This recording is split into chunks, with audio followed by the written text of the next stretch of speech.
আসসালামু আলাইকুম ভিউয়ার্স, কেমন আছেন সবাই? তো আজকে আরও একটি রেসিপি নিয়ে চলে এলাম। তো আজকে তৈরি করে দেখাবো মজাদার ডিম বার্গার।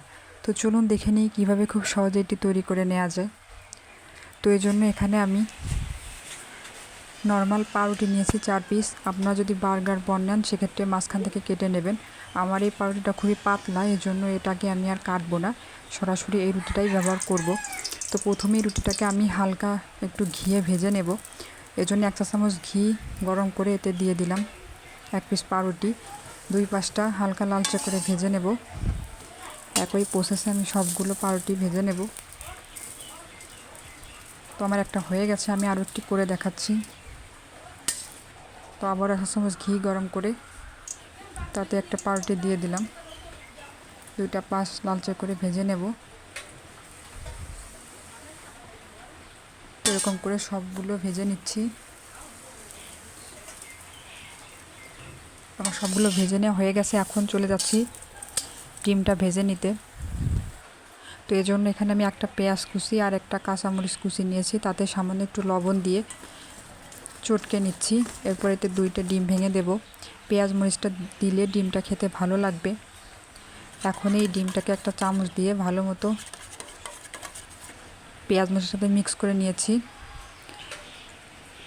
তো এই একই কড়াইতে আমি সামান্য একটু তেল গরম করে ডিমটা ভেজে নেব। আমি ডিমটা 2টা পিস বানাবো, যেহেতু আমি 2টা বার্গার তৈরি করব। তো প্রথমে 1 পিস ডিম ভেজে নিচ্ছি। তো এরকম হালকা লালচে করে ভেজে তুলে নেব। আমি আরও একটি ডিম ভাজি করে দেখাচ্ছি। তো একই তেলে আমি আরও একটি ডিম ভেজে নেব, আরও 1 পিস ভেজে দেখাচ্ছি। তো হয়ে গেছে। তো এখন চলে যাচ্ছি বার্গারটা রেডি করে নিতে।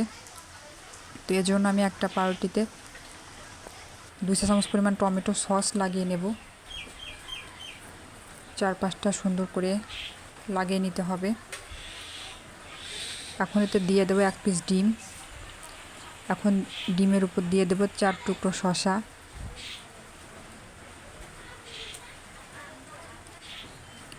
শসার উপর এখন দিয়ে দেবো আরও সামান্য একটু টমেটো সস।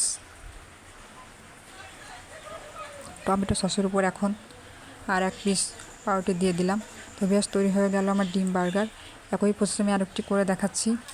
প্রথমে টমেটো সসটা লাগিয়ে নিতে হবে, তারপর ডিমটা দিয়ে দেব, তারপর ডিমের উপর দিয়ে দেব শসা। শসার উপর দিয়ে দিতে হবে টমেটো সস। তো টমেটো সস দিয়ে উপরে আরও একটা বার্গার বন দিয়ে দিলাম। তো বেশ তৈরি হয়ে গেল খুব সহজে আমার ডিম বার্গার। তো আমার এই ভিডিওটি যদি আপনাদের ভালো লেগে থাকে তাহলে প্লিজ চ্যানেলটি সাবস্ক্রাইব করবেন আর পাশে থাকা বেল বাটনটি ক্লিক করবেন, যাতে পরবর্তী নোটিফিকেশন আপনার কাছে চলে যায়। তো আজ এ পর্যন্তই, সবাই ভালো থাকবেন। আল্লাহ হাফিজ।